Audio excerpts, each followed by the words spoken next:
ബഹുമാനമുള്ള സത്യവിശ്വാസികളെ, വിശുദ്ധ ഖുർആനിലെ സൂറത്ത് യൂസുഫിന്റെ ആയത്തുകളിലൂടെയാണ് നമ്മൾ പോയിക്കൊണ്ടിരിക്കുന്നത്.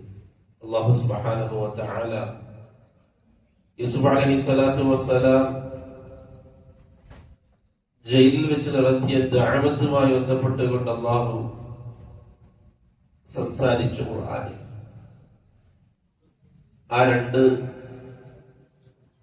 ജയിൽ പുള്ളികളായ ആളുകൾ യൂസുഫ് അലൈഹിസ്സലാത്തു വസ്സലാമിനോട് അവർ കണ്ട സ്വപ്നത്തിന്റെ വ്യാഖ്യാനം ആവശ്യപ്പെട്ടപ്പോൾ യൂസുഫ് നബി അലൈഹിസ്സലാത്തു വസ്സലാം പറഞ്ഞു, ഞാൻ നിങ്ങൾക്കത് പറഞ്ഞു തരാം. നിങ്ങൾക്ക് രാത്രിക്കുള്ള ഭക്ഷണം, ആ ഭക്ഷണം നിങ്ങൾക്ക് മുമ്പിൽ എത്തുന്നതിന് മുമ്പായിട്ട് ഞാൻ നിങ്ങൾക്ക് രണ്ടുപേർക്കും നിങ്ങൾ കണ്ട സ്വപ്നത്തിന്റെ വ്യാഖ്യാനം ഞാൻ പറഞ്ഞു തരും. അതിനു മുമ്പ് എനിക്ക് ചില കാര്യങ്ങൾ പറയാനുണ്ട്. യൂസുഫ് അലൈഹിസ്സലാത്തു വസ്സലാം വളരെ തന്ത്രപൂർവം തൗഹീദ് സംസാരിക്കാൻ അവസരം കണ്ടെത്തി ആ ജയിൽ പുള്ളികളോട്. കാരണം അവർക്കൊരു ആവശ്യം മുമ്പിലുണ്ട്. അവരുടെ ആവശ്യം യൂസുഫ് അലൈഹിസ്സലാത്തു വസ്സലാമിൽ നിന്ന് പൂർത്തിയാകും എന്നവർക്ക് മനസ്സിലായി. അവര് പറഞ്ഞു, ഇന്നാ നറാക മിനൽ മുഹ്സിനീൻ, യൂസുഫേ നിങ്ങൾ നല്ല ഒരു മനുഷ്യനാണ് നമുക്ക് തോന്നുന്നുണ്ട്, നല്ലൊരാളാണ്, അതുകൊണ്ട് നമ്മുടെ സ്വപ്നത്തിന്റെ വ്യാഖ്യാനം എന്ന് പറഞ്ഞാൽ നമ്മളിങ്ങനെ സ്വപ്നം കണ്ടിട്ടുണ്ട്. യൂസുഫ് അലൈഹിസ്സലാത്തു വസ്സലാം ആ അവസരത്തെ മുതലെടുത്തുകൊണ്ട് അവർക്ക് മുമ്പിൽ ലാ ഇലാഹ ഇല്ലല്ലാഹ് പറഞ്ഞു. അഅർബാബും മുതഫരിഖൂന ഖൈറുൻ അമില്ലാഹുൽ വാഹിദുൽ ഖഹാർ. അഅർബാബും മുതഫരിഖൂൻ, വ്യത്യസ്തങ്ങളായ റബ്ബുകളാണോ ഖൈർ, അമില്ലാഹുൽ വാഹിദുൽ ഖഹാർ, അതല്ല ഏകാധിപതിയായ എല്ലാത്തിനും കഴിവുള്ള അല്ലാഹുവാണോ, ഏകനായ അല്ലാഹുവാണോ നല്ലത്? അവർക്ക് മുമ്പിൽ ചില ചോദ്യങ്ങൾ ഇട്ടുകൊടുത്തു. ഒരുപാട് ആളുകൾ വേണോ നമ്മുടെ ആവശ്യങ്ങൾ പരിഹരിക്കാൻ, നമ്മുടെ ആവശ്യങ്ങൾ പരിഗണിക്കാൻ? ഒരല്ല പോലെ. എന്നിട്ട് പറഞ്ഞു, ഞാൻ യാക്കൂബ് അലൈഹിസ്സലാത്തു വസ്സലാമിന്റെയും എന്റെ ബാപ്പ യാക്കൂബിന്റെയും ഇസ്ഹാഖിന്റെയും ഇബ്രാഹിമിന്റെയും മില്ലത്തിലുള്ള ആളാണ്. എന്റെ ആദർശം അവരുടെ ആദർശമാണ്. അള്ളാഹുവിനെ മാത്രം തേടുക, അള്ളാഹുവിനോട് മാത്രം ആവശ്യങ്ങൾ പറയുക എന്ന ആദർശത്തിലാണ് ഞാൻ. അതുകൊണ്ട് അള്ളാഹുവല്ലാത്തവരെ വിളിക്കാൻ നമുക്ക് പെർമിഷൻ ഇല്ല. മാ തഅബുദൂന മിൻ ദൂനിഹി, നിങ്ങൾ അല്ലാഹുവല്ലാത്തവരെ വിളിച്ചു തേടുന്നു. അവർ ഇല്ലാ അസ്മാഅൻ സമ്മൈതുമൂഹാ അൻതും വആബാഉകും, നിങ്ങളും നിങ്ങളുടെ ഉപ്പപ്പമാരും കാരണവന്മാരൊക്കെ ചമഞ്ഞുണ്ടാക്കിയ, അവരായിട്ടുണ്ടാക്കിയ ചില പേരുകളും ചില ആളുകളും മാത്രമാണ് അവര്. അല്ലാതെ ആരാധിക്കപ്പെടേണ്ട, വിളിച്ചു തേടപ്പെടേണ്ട, സഹായം ചോദിക്കപ്പെടേണ്ട ആളുകളല്ല. ഇതൊക്കെ യൂസുഫ് നബിയെ ആ ജയിൽ പുള്ളികൾക്ക് നസീഹത്ത് കൊടുക്കാണ്. ആ ജയിലിരുന്നുണ്ട്, ജയിലിനുള്ളിൽ ഇരുന്നുണ്ട്. അവരുടെ വിഷയത്തിന് ഒരു തെളിവില്ല. അവർ അള്ളാന്റെ അടുത്ത ആളാണ് എന്നത് തെളിവുണ്ടോ? ഈ പറയുന്ന ഔലിയാക്കൾ അവര് വലിയാണെന്നതിന് എന്താ തെളിവ്? മുഹമ്മദ് സല്ലല്ലാഹു അലൈഹി വസല്ലം തങ്ങൾ നബിയാണ്, റസൂലാണെന്നതിന് തെളിവുണ്ട്. അബൂബക്കർ സിദ്ദീഖ് റളിയല്ലാഹു അൻഹു അല്ലാഹുവിന്റെ റസൂലിന്റെ ഖലീഫയാണെന്നതിന് തെളിവുണ്ട്. ഉമർ റളിയല്ലാഹു അൻഹു അല്ലാഹുവിന്റെ റസൂലിന്റെ ഖലീഫയുടെ ഖലീഫയാണെന്നതിന് തെളിവുണ്ട്. ഖുലഫാഉർ റാഷിദീൻ 4 പേരാണ് എന്നതിന് തെളിവുണ്ട്. ഓരോ സഹാബിയും അത് സഹാബിയാണ് എന്നതിന് തെളിവുണ്ട്. കാരണം സഹാബി ആവണമെങ്കിൽ മുസ്ലിമായ അവസ്ഥയിൽ നബി സല്ലല്ലാഹു അലൈഹി വസല്ലം തങ്ങളെ കാണണം, അവരെ സഹാബിയായിട്ട് പരിഗണിക്കുള്ളൂ. മുസ്ലിമായ അവസ്ഥയിൽ നബി സല്ലല്ലാഹു അലൈഹി വസല്ലം തങ്ങളെ കാണുകയും മുസ്ലിമായ അവസ്ഥയിൽ മരണപ്പെടുകയും ചെയ്തവര് മാത്രമാണ് സഹാബി. ഒരാൾ നബിനെ കണ്ടു, വിശ്വസിച്ചു, പക്ഷെ മരിക്കുന്നതിന് മുമ്പ് ഇസ്ലാം എന്ന് പുറത്തുപോയി, അവരെ സഹാബിയുടെ ഗണത്തിലൂടെ പെടുത്തൂല. ഇവരാണ് സഹാബി. ഇവരൊക്കെ സഹാബിയാണ് എന്ന് തെളിവുണ്ട്. തെളിവടിസ്ഥാനത്തിലാണ് നമ്മൾ അംഗീകരിക്കുന്നത്. എന്നാൽ ചിലരൊക്കെ ഇന്നാണ് വലിയാണ് എന്ന് പറയുന്നു. അത് അംഗീകരിക്കേണ്ട ആവശ്യം നമുക്കുണ്ടോ?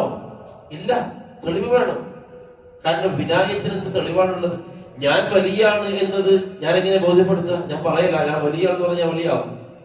ഈ ഇരിക്കുന്നവരുടെ കൂട്ടത്തിൽ വിലായത്തുള്ളവർ ഇല്ല എന്ന് നമ്മൾ എങ്ങനെ പറയും? വിലായത്ത് വ്യക്തിപരമാണ്. അള്ളാഹു വ്യക്തികൾക്ക് കൊടുക്കുന്ന ബഹുമതിയാണ്. സ്വകാര്യ ജീവിതത്തിൽ അള്ളാഹു അവരെ പ്രത്യേകമായിട്ട് പരിഗണിക്കുന്നുണ്ടോ ഇല്ല നമുക്കറിയില്ല. അതുകൊണ്ട് വിലായത്ത് പ്രഖ്യാപിക്കപ്പെടേണ്ട ഒരു പദവിയല്ല. നുബുവത്തും റിസാലത്തും പ്രഖ്യാപിക്കപ്പെടേണ്ട ഒരു പദവിയാണ്. അതേ സ്ഥാനത്ത് വിലായത്ത് ജനങ്ങൾക്കിടയിൽ പ്രഖ്യാപിക്കപ്പെടേണ്ട ഒരു പദവിയല്ല. ആരും പറയണമെന്നില്ല. അറിഞ്ഞു എന്നതുകൊണ്ട് മറ്റുള്ളവർക്കൊരു നേട്ടമില്ല. ഞാൻ വലിയാണ് എന്നതുകൊണ്ട് നിങ്ങൾക്ക് എന്താ നേട്ടം? എന്റെ കൈ വിളിച്ച് മുത്താവര്, അതാ ഇപ്പത്തെ നേട്ടം അല്ലെ? വലിയ എന്ന് പറയുന്നവർ അവര് സ്വയം വാദിക്കാണ്, ഞാൻ വലിയാണ്, ഞാൻ വലിയ കറാമത്തുള്ള ആളാണ്, എനിക്ക് ഇന്നത് ഉണ്ടായിട്ടുണ്ട്, ഇന്ന് ദർശനം ഉണ്ടായിട്ടുണ്ട് എന്ന് സ്വയം പറയാം. കുറച്ച് അനുയായികളെ കൂട്ടുക, എന്നിട്ട് അവർക്ക് പൈസ കൊടുത്ത് പറയിപ്പിക്കാം. അവര് പിന്നെ പറഞ്ഞോളൂ, മാർക്കറ്റിംഗ് അവരാണ്. ഇത് അംഗീകരിക്കാൻ എങ്ങനെയാണ് നമ്മള്? യൂസുഫ് അലൈഹിസ്സലാത്തു വസ്സലാം പറഞ്ഞു, وما تعبدون من دون الله إلا أسماء سميتموها أنتم وآباؤكم ما أنزل الله بها من سلطان. അതിന് അള്ളാന്റെ ഭാഗത്ത് നിന്നുള്ള യാതൊരു തെളിവും ഇല്ല, പ്രമാണവും ഇല്ല. അതുകൊണ്ട് നമ്മൾ അംഗീകരിക്കൂല. എന്താണ് വലിയാണെന്ന് നിങ്ങൾ അംഗീകരിക്കണില്ല, തെളിവ് കൊണ്ടാ ഇയാളാ വലിയ. എന്നാലല്ല നമുക്ക് ബാക്കി ചർച്ച ചെയ്യേണ്ട ആവശ്യമുള്ളൂ. അതുകൊണ്ട് ഇവരൊക്കെ ചില ആളുകൾ നിർമ്മിച്ചെടുത്ത ജാറങ്ങളാണ്, ചില ആളുകൾ പറഞ്ഞുണ്ടാക്കിയ, പറഞ്ഞു വരിപ്പിച്ച വ്യക്തികളാണ്, അതല്ലാതെ മറ്റൊന്നുമല്ല. ഷെയ്ഖ് റഹിമഹുല്ലാഹ് അദ്ദേഹം പണ്ഡിതനാണ്. അദ്ദേഹത്തിന്റെ ഗ്രന്ഥങ്ങളുണ്ട്.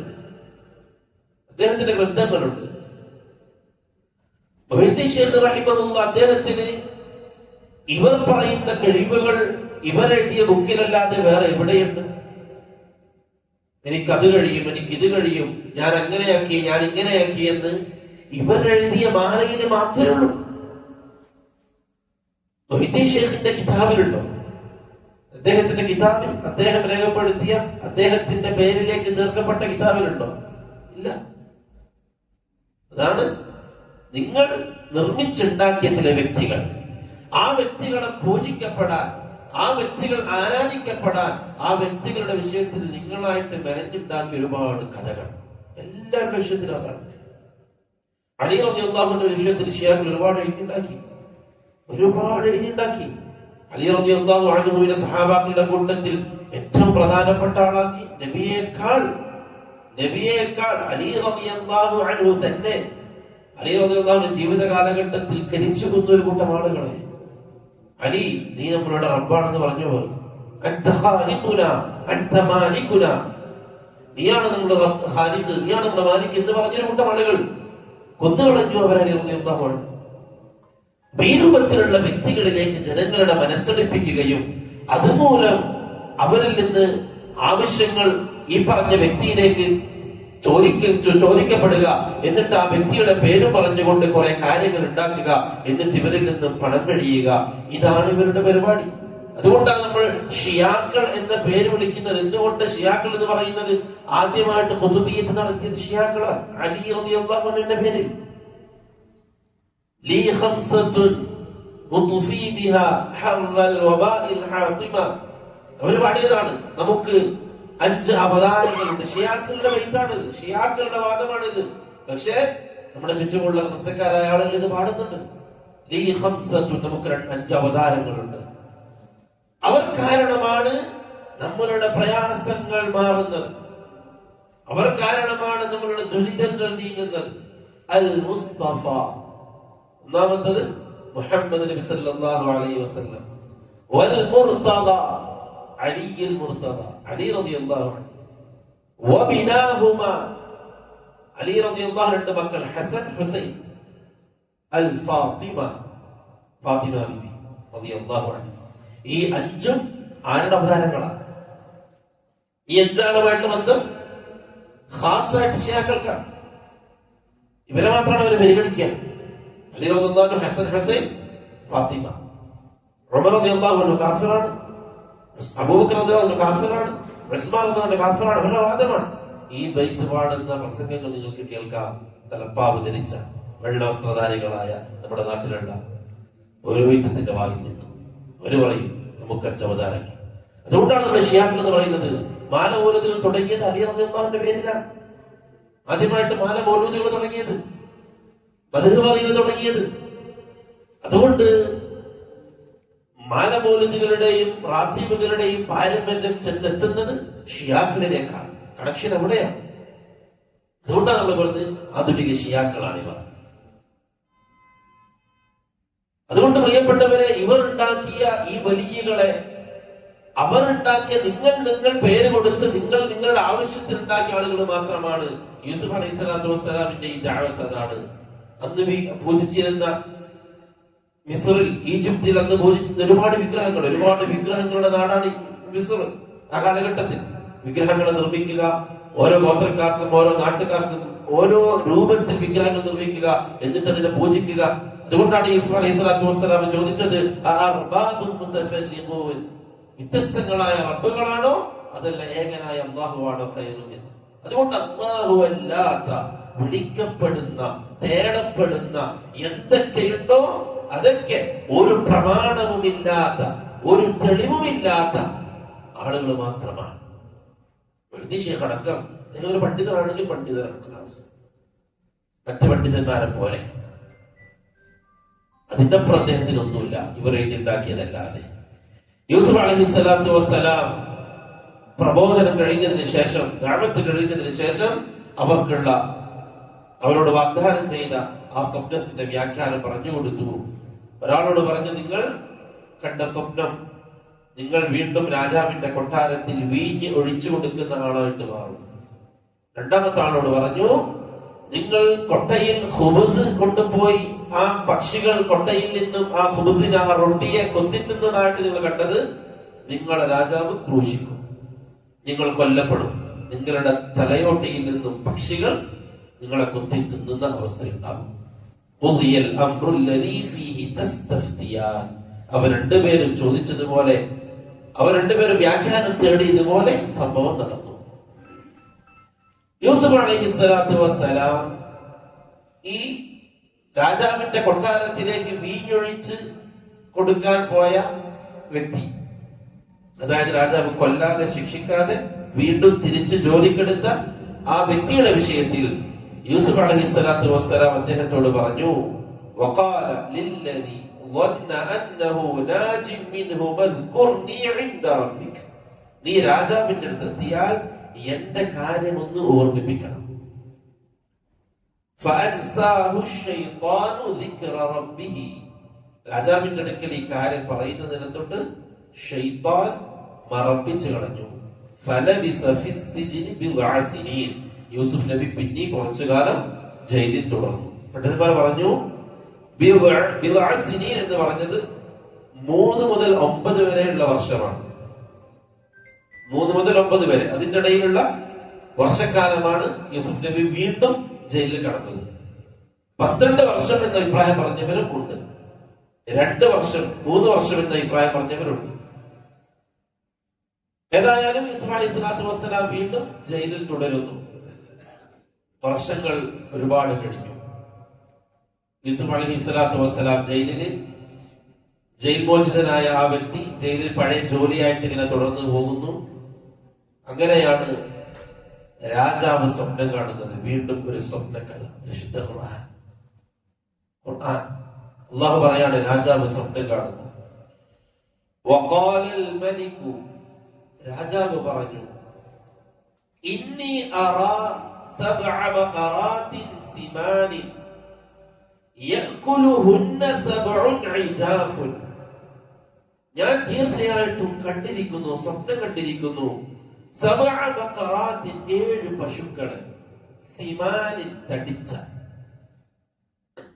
7 പശുക്കൾ, യഅകുലുഹുന്ന ഈ 7 പശുക്കളെ, ഈ 7 തടിച്ച പശുക്കളെ തിന്നുന്നു. യഅകുലുഹുന്ന ഇവകളെ തിന്നുന്നു ആര്? സബ്ഉൻ ഇജാഫുൻ 7 മെലിഞ്ഞ പശുക്കൾ. 7 തടിച്ച പശുക്കളെ 7 മെലിഞ്ഞ പശുക്കൾ ഭക്ഷിക്കുന്നതായിട്ട് ഞാൻ സ്വപ്നം കണ്ടിട്ടുണ്ട്.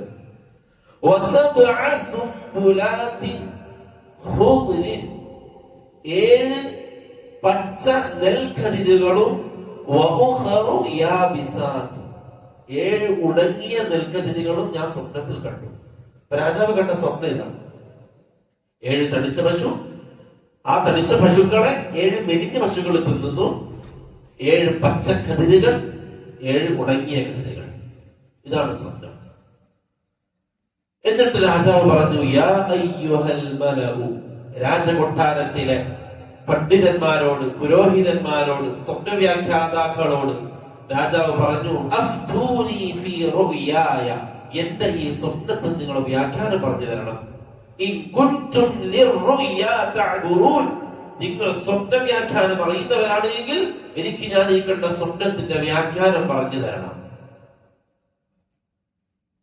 രാജാവ് സ്വപ്നം പറഞ്ഞു. പണ്ഡിതന്മാരായ കൊട്ടാരത്തിലെ കൊട്ടാര പണ്ഡിതന്മാർ, പുരോഹിതന്മാർ ഇത് കേട്ടു. അവര് പറഞ്ഞു, ഖാലൂ അദ്ഗാസു അഹ്ലാം, രാജാവേ ഇത് പാഴ് സ്വപ്നമാണ്, ഇത് പാഴ് സ്വപ്നമാണ്, പേക്കിനാവാണ്, പേക്കിനാവ്. എന്തൊക്കെയോ കാണുന്ന കൂട്ടത്തിൽ അങ്ങനെ കണ്ടതാണ്.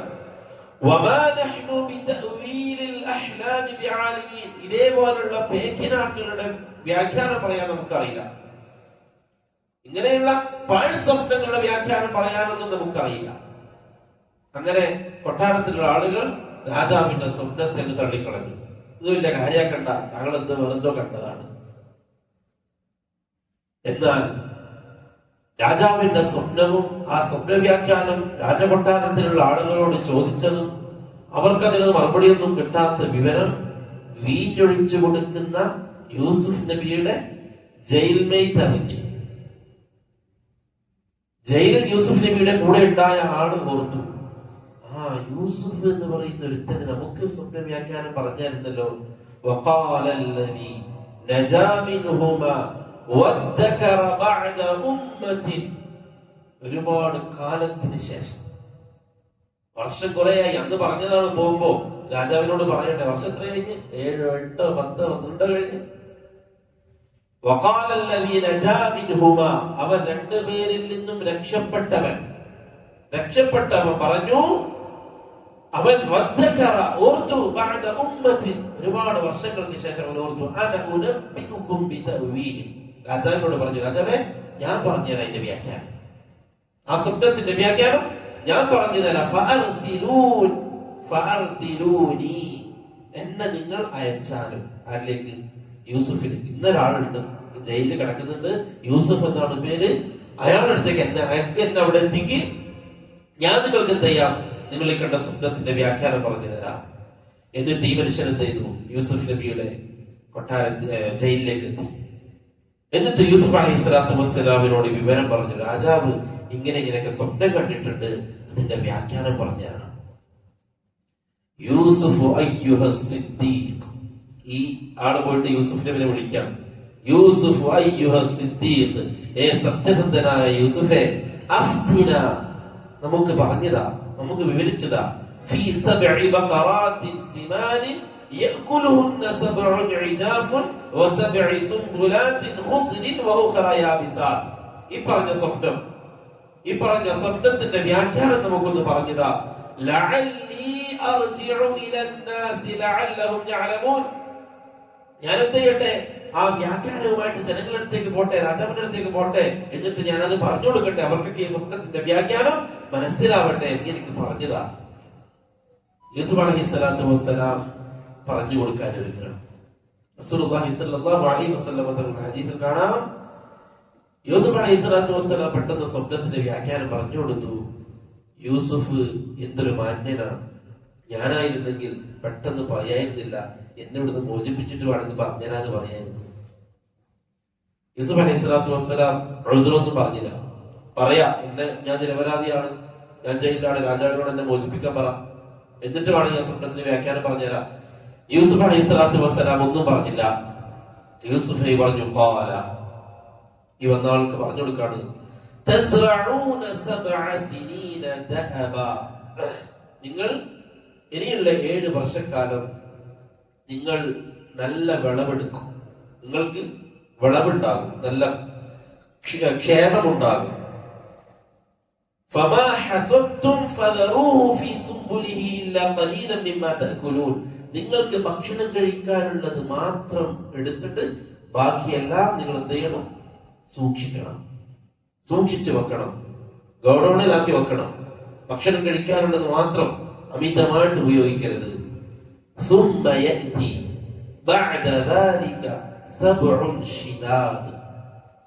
ആ 7 വർഷത്തിന് ശേഷം മറ്റൊരു 7 വർഷം നിങ്ങൾക്ക് പ്രയാസമുണ്ടാകുന്ന 7 വർഷമായിരിക്കും. അന്ന് ക്ഷാമമായിരിക്കും, അന്ന് ഭൂമി വിളവ് തരൂല, അന്ന് സസ്യങ്ങൾ മുളക്കൂല. ആ രൂപത്തിൽ മഴയില്ലാതെ ഭൂമി വരണ്ട് പ്രയാസമുണ്ടാക്കുന്ന 7 വർഷമായിരിക്കും രണ്ടാമത്തെ 7 വർഷം. അതുകൊണ്ട് ഈ 7 വർഷത്തിൽ നിങ്ങൾക്ക് ഉണ്ടാകുന്ന വിളവുകളെ നിങ്ങൾ സൂക്ഷിച്ചു വെക്കണം.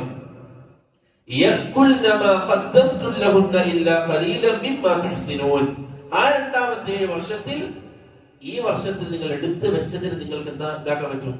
ഭക്ഷിക്കാൻ പറ്റും, നിങ്ങൾക്ക് എടുത്തു വെക്കാൻ പറ്റും, നിങ്ങൾക്ക് തിന്നാൻ പറ്റും. നിങ്ങൾ അതിൽ നിന്നും എന്തെങ്കിലും മാറ്റി വെക്കുന്നുണ്ടെങ്കിൽ അതൊഴികെ ബാക്കിയൊക്കെ നിങ്ങൾക്ക് എന്താക്കാം? തിന്നാം. ആ പ്രയാസമുള്ള 7 വർഷത്തിൽ. അപ്പൊ ഈ തടിച്ച 7 പശുക്കൾ എന്ന് പറയുന്നത് ആദ്യത്തെ 7 വർഷമാണ്, സമൃദ്ധിയുടെ 7 വർഷം. മെലിഞ്ഞ പശുക്കൾ വരാനിരിക്കുന്ന പ്രയാസമുള്ള 7 പശുക്കളാണ്. ഇതാണ് യൂസുഫ് അലൈഹി സ്വലാത്തു വസ്സലാം പറഞ്ഞു കൊടുത്ത വ്യാഖ്യാനം. അതുകൊണ്ട് വരാനിരിക്കുന്ന 7 വർഷത്തിലുള്ള വിളവുകളെ സൂക്ഷിച്ചു വെക്കുക, അതിനുശേഷമുള്ള 7 വർഷം നിങ്ങൾക്ക് അതിൽ നിന്ന് ഭക്ഷിക്കാം. ഇത് പറഞ്ഞു കൊടുത്തു. എന്നിട്ട് യൂസുഫ് നബി പറഞ്ഞു, അതിനുശേഷം നിങ്ങൾക്കൊരു വർഷം വരും, അന്ന് സമൃദ്ധമായ മഴയും നിങ്ങളുടെ ഭൂമിയും സമൃദ്ധമായിട്ട് വിളവുകൾ തരും. അതേപോലെ നിങ്ങളുടെ കാലികൾ സമൃദ്ധമായിട്ട് പാലുകൾ തരും. നല്ല സമൃദ്ധിയുള്ള വർഷമായിരിക്കും 8ാമത്തെ വർഷം. 8ാമത്തെ വർഷം സമൃദ്ധിയുള്ള വർഷമായിരിക്കും. ഇത് യൂസുഫ് അലൈഹി സ്വലാത്തു വസ്സലാം ആ വ്യക്തിക്ക് പറഞ്ഞു കൊടുത്തു. ഈ വ്യക്തി യൂസുഫ് അലൈഹി സ്വലാത്തു വസ്സലാമിൽ നിന്നും ഇത് കേട്ടു, രാജാവിന് പോയി പറഞ്ഞു കൊടുത്തു. വഖാലൽ മലിക്, രാജാവ് ഇത് കേട്ടു, സ്വപ്നത്തിന്റെ വ്യാഖ്യാനം കേട്ടു, അത്ഭുതപ്പെട്ടു. എന്നിട്ട് ഓർഡർ ഇട്ടു,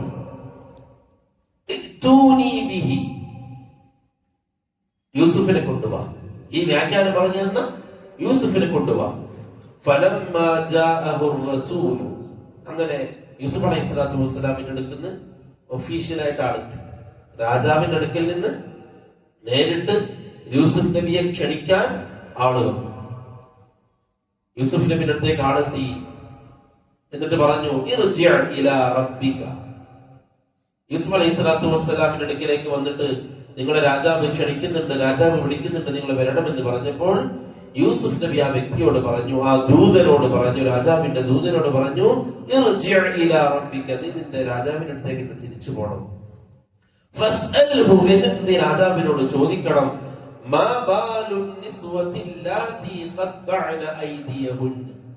കൈകൾ മുറിച്ച സ്ത്രീകളെ കുറിച്ച്, കൈകൾ മുറിച്ച സ്ത്രീകൾ എന്തഭിപ്രായമാണ് പറയുന്നത് എന്നതിനെ കുറിച്ച് അന്വേഷിക്കണം എന്ന് നീ രാജാവിനോട് പോയി പറയണം. അതായത് യൂസുഫ് അലൈഹി സ്വലാത്തു വസ്സലാമിനെ സുലൈഖ സ്ത്രീകൾക്ക് മുമ്പിൽ പ്രദർശിപ്പിച്ചു. അങ്ങനെ അവർ കൈകൾ മുറിച്ചു. അപ്പൊ അവർക്ക് ബോധ്യപ്പെട്ടു എന്ത്? യൂസുഫിന്റെ സൗന്ദര്യത്തിൽ സുലൈഖ വീണതാണ് എന്ന് അവർക്ക് ബോധ്യപ്പെട്ടു. എന്നിട്ടും യൂസുഫ് അലൈഹി സ്വലാത്തു വസ്സലാമിനെ അവർ ജയിലടക്കാണ് ചെയ്തത്. ഇവിടെ യൂസുഫ് അലൈഹി സ്വലാത്തു വസ്സലാം ആവശ്യപ്പെട്ടത്, ആ കൈകൾ മുറിച്ച സ്ത്രീകളോട് എന്നെ കുറിച്ച് ചോദിക്കണം, ഞാനാണോ കുറ്റക്കാരൻ എന്ന് ജനങ്ങൾക്ക് മുമ്പിൽ ആ സ്ത്രീകളെ വിളിച്ചു വരുത്തി ചോദിക്കണം. അതിനുശേഷം ഞാൻ വരാം. ആ കാര്യങ്ങൾ ക്ലിയർ ആവട്ടെ, ആ സ്ത്രീകളുടെ നിലപാട് എന്താണ് എന്നുള്ളത് ക്ലിയർ ആവട്ടെ. ഇന്ന റബ്ബി ബികൈദിഹിന്ന അലീം, ആ സ്ത്രീകളുടെ കുതന്ത്രത്തെ പറ്റി എന്റെ റബ്ബ് വ്യക്തമായിട്ട് അറിയുന്നവനാണ്. അതുകൊണ്ട് നിങ്ങൾ രാജാവിന്റെ അടുത്തേക്ക് പോയിട്ട് ആ സ്ത്രീകളെ വിളിച്ചു വരുത്തി അവരോട് എന്നെ കുറിച്ച് അന്നുണ്ടായ സംഭവം എന്താണ് എന്നും അതിനെക്കുറിച്ച് അവരുടെ നിലപാട് എന്താണെന്ന് ചോദിക്കാൻ പറ. രാജാവ് അത് ചെയ്തു. രാജാവ് അന്ന് കൈകൾ മുറിച്ച സ്ത്രീകളെ എല്ലാം വിളിച്ചു വരുത്തിയിട്ട് അവരോട് ചോദിച്ചു, എന്താണ് നിങ്ങൾക്ക് യൂസഫിനെ കുറിച്ച് പറയാനുള്ളത്?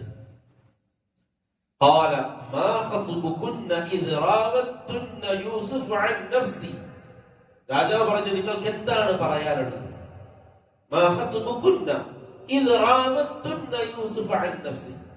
യൂസുഫ് അലൈഹി സ്വലാത്തു വസ്സലാമിനെ വശീകരിക്കാൻ നോക്കിയ വിഷയത്തിൽ നിങ്ങൾക്ക് എന്താണ് പറയാനുള്ളത്?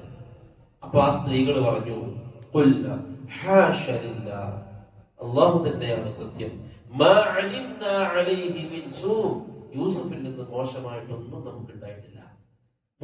യൂസുഫിന് മോശക്കാരനാണെന്നുള്ള അഭിപ്രായം നമുക്കില്ല. യൂസുഫിനെ സംബന്ധിച്ച് മോശമായ ഒരു അഭിപ്രായം നമുക്ക് പറയാനില്ല. ആ സമയത്ത് സുലൈഖ പറഞ്ഞു, ഖാലത്ത് ഇംറഅത്തുൽ അസീസ്, സുലൈഖ, ആ സ്ത്രീകളുടെ കൂട്ടത്തിൽ സുലൈഖയുണ്ട്. സുലൈഖ പറഞ്ഞു, അൽആന ഹസ്ഹസൽ ഹഖ്, ഇപ്പോൾ ഹഖ് യാഥാർത്ഥ്യം വ്യക്തമായി, സത്യം എന്താണെന്ന് ഇപ്പൊ എല്ലാവർക്കും ബോധ്യപ്പെട്ടു. ഞാനാണ് യൂസുഫിനെ വശീകരിക്കാൻ നോക്കിയത്. ഇതൊക്കെ എവിടെ നടക്കുന്നത്? രാജകൊട്ടാരത്തിൽ ജനങ്ങൾക്ക് മുമ്പിൽ നടക്കാണ്. യൂസുഫ് അലൈഹിസ്സലാത്തു വസ്സലാമിന്റെ നിരപരാധിത്യം ജനങ്ങൾക്ക് മുമ്പാകെ വ്യക്തമാക്കാണ്. അപ്പൊ സുലൈഖ തന്നെ പറഞ്ഞു, ഞാനാണ് യൂസുഫിനെ വശീകരിക്കാൻ നോക്കിയത്. അതിന്റെ കാരണം എന്താണെന്ന് ഈ സ്ത്രീകൾക്ക് മനസ്സിലായിട്ടുണ്ട്. എന്നിട്ട് സുലൈഖ പറഞ്ഞു, തീർച്ചയായിട്ടും യൂസുഫ് സത്യസന്ധനാണ്, യൂസുഫ് മോശമായിട്ടൊന്നും ചെയ്തിട്ടില്ല, ഞാനാണ് യൂസുഫിനെ വശീകരിക്കാൻ നോക്കിയത്. സുലൈഖ വീണ്ടും പറയാണ്, ഞാൻ ഈ പറഞ്ഞത് എന്തിനാണെന്ന് അറിയുമോ? എന്റെ ഭർത്താവിന്റെ അഭാവത്തിൽ ഞാൻ മോശമായിട്ടൊന്നും ചെയ്തിട്ടില്ല എന്ന് കൂടി എനിക്കിവിടെ വ്യക്തമാക്കണം. അതായത് യൂസുഫുമായി ബന്ധപ്പെട്ട് എനിക്ക് വലിയ തിന്മകളൊന്നും സംഭവിച്ചിട്ടില്ല. ഞാൻ കേവലം വശീകരിക്കാൻ നോക്കി യൂസുഫിന്റെ സൗന്ദര്യം കണ്ടിട്ട്, പക്ഷെ യൂസുഫ് അതിൽ നിന്ന് കുതറിയോടി വേറൊന്നും ഇവിടെ നടന്നിട്ടില്ല എന്നുള്ളത് എന്റെ ഭർത്താവിനെ എനിക്ക് ബോധ്യപ്പെടുത്തണം.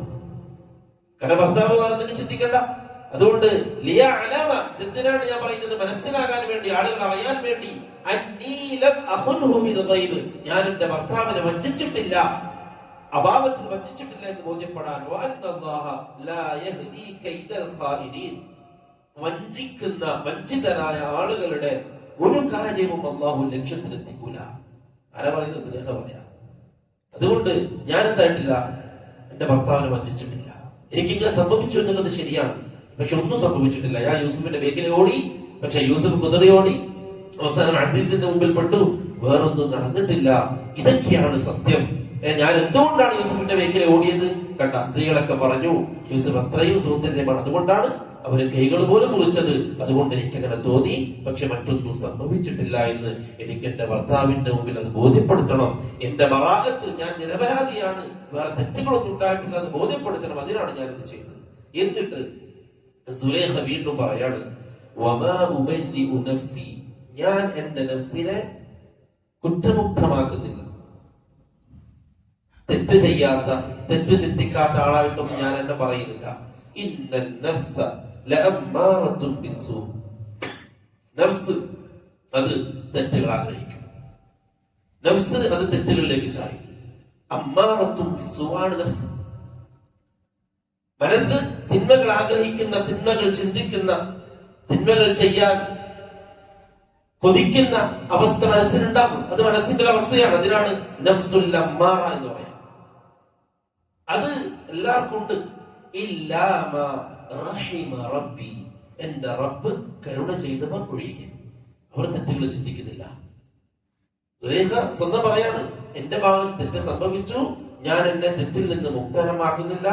എന്നിൽ തെറ്റ് സംഭവിക്കാം, ഞാനും തെറ്റ് ചിന്തിക്കാം. ഞാൻ അങ്ങനെയുള്ള ഒരു മനുഷ്യത്തിയാണ്, ഞാൻ അങ്ങനെയുള്ള ഒരു സ്ത്രീയാണ്. അതുകൊണ്ട് മനസ്സ് ഒരുപക്ഷെ തെറ്റുകൾ ചിന്തിച്ചു പോകാം. ഇല്ലാമ റഹിമ റബ്ബി, എന്റെ റബ്ബ് കരുണ ചെയ്തവരൊഴികെ അവരിൽ നിന്ന് രക്ഷപ്പെട്ടു. ഇന്ന റബ്ബി ഗഫൂറുർ റഹീം, എന്റെ റബ്ബ് ഗഫൂറുർ റഹീമുമാണ്. ഇതൊക്കെ ആ രാജകൊട്ടാരത്തിൽ നടക്കുന്ന സംഭവങ്ങളാണ്. നമ്മൾ മനസ്സിലാക്കണം, യൂസുഫ് അലൈഹിസ്സലാത്തു വസ്സലാമിനെ അല്ലാഹു സുബ്ഹാനഹു വ തആല ഈ ദുർഘടമായ വഴിയിലൂടെ കൊണ്ടുവരികയാണ്. ഇത് ഖുർആനാണ്, നമ്മുടെ നോവൽ വായിക്കില്ലല്ലോ. വിശുദ്ധ ഖുർആൻ അല്ലാഹുവിന്റെ കലാം. അല്ലാഹു അവിടെ നടന്ന സംഭവങ്ങളെ, എങ്ങനെയാണ് ഒരു മനുഷ്യന്റെ ജീവിതത്തിൽ നടക്കുന്ന സംഭവ വികാസങ്ങൾ, ചർച്ചകൾ, പലതരത്തിലുള്ള പ്രോഗ്രാമുകൾ, പലതരത്തിലുള്ള പ്ലാനുകൾ, പലതരത്തിലുള്ള പ്രശ്നങ്ങൾ, അവിടെ പോകുന്നു ഇവിടെ പോകുന്നു, കൂടിയാലോചനകൾ നടക്കുന്നു, എല്ലാം അല്ലാഹുവിന്റെ കൺട്രോളിലാണ്. ഇതൊക്കെ അവിടെ നടക്കുന്ന, കൊട്ടാരത്തിൽ നടക്കുന്ന ചർച്ചകളും, സുലൈഖയുടെ സംസാരം, ആ സ്ത്രീകളുടെ സംസാരം, രാജാവിന്റെ ചോദ്യം മറുപടി എല്ലാം ഖുർആൻ വിവരിച്ചതിനാണ്. ഇതൊക്കെയാണ് അവിടെ നടന്നത്. എന്നിട്ട് രാജാവ് ഇതൊക്കെ കേട്ട് ബോധ്യപ്പെട്ടു, യൂസുഫ് നിരപരാധിയാണ്, യൂസുഫ് ഒന്നും ചെയ്തിട്ടില്ല, നല്ല മനുഷ്യനാണ് യൂസുഫ്. ഈ സ്ത്രീകൾ പോലും യൂസുഫ് അലൈഹിസ്സലാത്തു വസ്സലാമിന്റെ ചാരിത്രത്തെ കുറിച്ച് പറഞ്ഞു. അല്ലെങ്കിൽ സ്ത്രീകൾ പറയാ, ഇല്ല യൂസുഫിന് നമ്മളോട് മോശമായിട്ട് തോന്നിയിട്ടുണ്ട്, അല്ലെങ്കിൽ യൂസുഫ് ഇങ്ങനെ സംസാരിച്ചിട്ടുണ്ട്, അല്ലെങ്കിൽ ഒന്നും പറയാനില്ല. ആ സമയത്ത് രാജാവ് പറഞ്ഞു, രാജാവ് പറഞ്ഞു, യൂസുഫിനെ കൊണ്ടുവാ, യൂസുഫിനെ ഞാൻ എന്റെ പ്രത്യേകക്കാരനാക്കട്ടെ, യൂസുഫിനെ ഞാൻ എന്റെ പ്രത്യേകക്കാരനായിട്ട് ഞാൻ അവനെ പരിഗണിക്കട്ടെ. അങ്ങനെ യൂസുഫ് അലൈഹിസ്സലാത്തു വസ്സലാമിനോട് രാജാവ് സംസാരിച്ചപ്പോൾ രാജാവ് പറഞ്ഞു,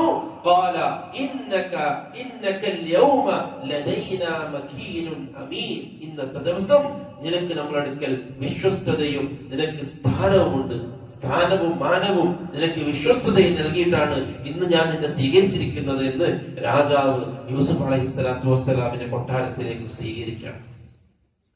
ആ സമയത്ത് യൂസുഫ് അലൈഹിസ്സലാത്തു വസ്സലാം രാജാവിനോട് പറഞ്ഞു, രാജാവ് പ്രത്യേകക്കാരനാക്കാൻ തീരുമാനിച്ചു, കൊട്ടാരത്തിന് ഉത്തരവാദിത്തം ഏൽപ്പിക്കാൻ തീരുമാനിക്കുന്നു.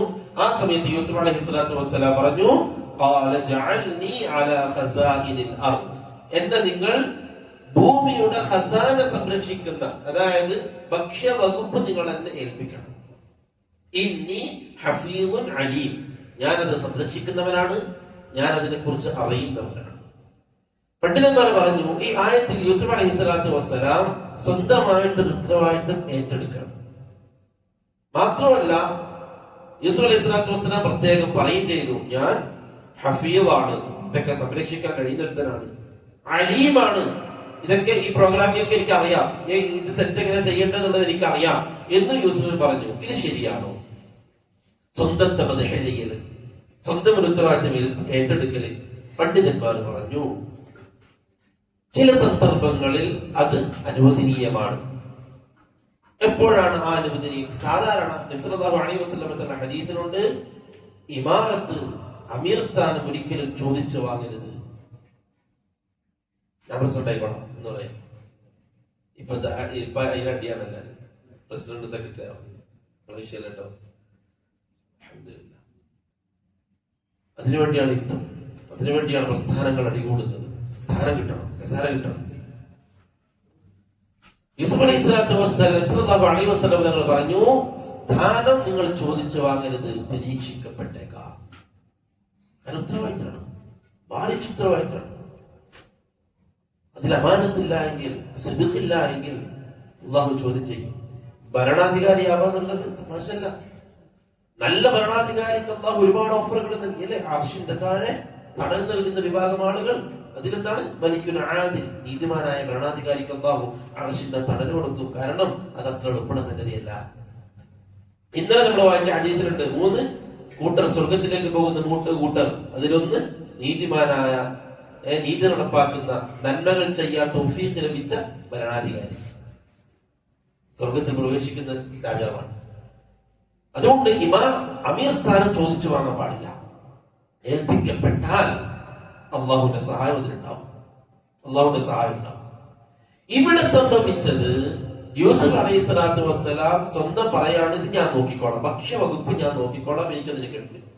പണ്ഡിതന്മാരെ പറഞ്ഞു, ഒരു വ്യക്തിക്ക് ആ സന്ദർഭത്തിലുള്ള അവസ്ഥയെയും ആളുകളെയും പരിഗണിച്ചുകൊണ്ട് ഈ കാര്യം നോക്കാൻ ഞാനാണ് ഈ കൂട്ടത്തിലുള്ളവരെക്കാൾ നല്ലത് എന്ന് അറിവ് കൊണ്ടും സ്ഥാനം കൊണ്ടും അയാൾക്ക് പറയാൻ പറ്റുമെങ്കിൽ അയാൾ അത് ചെയ്യണം.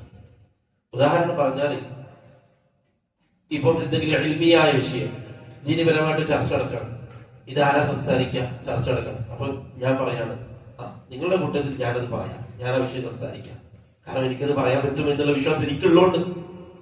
അത് കിബറല്ല. അല്ലെങ്കിൽ ഞാൻ ആ വിനയം കാണിക്കുകയാണെങ്കിൽ ഒന്നും അറിയാത്ത ഒരാളെ വിളിച്ചിട്ട് ആ വിഷയം സംസാരിച്ചാൽ അബദ്ധങ്ങൾ വരാം. അതെന്തല്ല, കിബറല്ല. അത് ആ അവസ്ഥയെ മനസ്സിലാക്കിയ ഒരാളുടെ ഏറ്റെടുക്കലാണ്. നിങ്ങളുടെ കയ്യിൽ ഒരു കാര്യം സാമ്പത്തികമായിട്ടോ അല്ലെങ്കിൽ ആ രൂപത്തിൽ അല്ലെങ്കിൽ കമ്പ്യൂട്ടർപരമായിട്ടോ ഒരു കാര്യത്തെ കുറിച്ച് ചർച്ച ചെയ്യണം. അപ്പൊ കമ്പ്യൂട്ടർ പഠിച്ച് അതിനെക്കുറിച്ച് നല്ലോണം അറിയുന്ന ഒരു വ്യക്തി വരാണ്, ആ കാര്യം ഞാൻ ഏറ്റോളാം, അത് ഞാൻ ഭംഗിയായിട്ട് ചെയ്തോളാം. എന്തുകൊണ്ടാണ് വ്യക്തി പറഞ്ഞത്? എനിക്കതിനെ കുറിച്ച് നല്ലോണം അറിയാം എന്നതുകൊണ്ടാണ്. ഒരുപക്ഷെ മറ്റാരെങ്കിലും അത് കൈകാര്യം ചെയ്യാൻ ചിലപ്പോൾ പാളിപ്പോകും എന്നുള്ള വിശ്വാസം ആ വ്യക്തിക്കുണ്ട്. അയാൾക്ക് കമ്പ്യൂട്ടർ നല്ലോണം അറിയുന്നതുകൊണ്ടാണ് അയാൾ പറഞ്ഞത്. അങ്ങനെയുള്ള അവസ്ഥകളിൽ ആ കാര്യം മോശമാവാതിരിക്കാൻ അത് ഏറ്റെടുക്കുക എന്നുള്ളത് നന്മയാണ്, അത് ചെയ്യണം.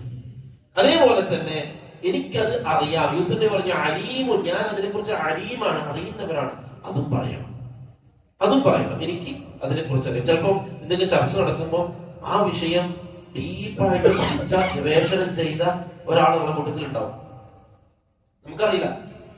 അപ്പൊ നമ്മൾ അങ്ങനത്തെ വിഷയം നമുക്ക് ചർച്ച ചെയ്യണം, ആ വിഷയം ഇന്നോടെ സംസാരിക്കട്ടെ എന്ന് പറയുമ്പോൾ ആ വ്യക്തി പറയാണ്, ഓക്കെ, ആ വിഷയം ഞാൻ പറയാം, ആ വിഷയത്തെ കുറിച്ച് ഞാൻ കുറെ പഠിച്ചിട്ട് ഗവേഷണം നടത്തിയിട്ടുണ്ട്, അതിന്റെ എല്ലാ ഫയലുകളും എന്റെ അടുത്തുണ്ട്, അതുകൊണ്ട് ആ വിഷയം ഞാൻ സംസാരിക്കാം എന്ന് പറയൽ അനുയോജ്യമാണ്.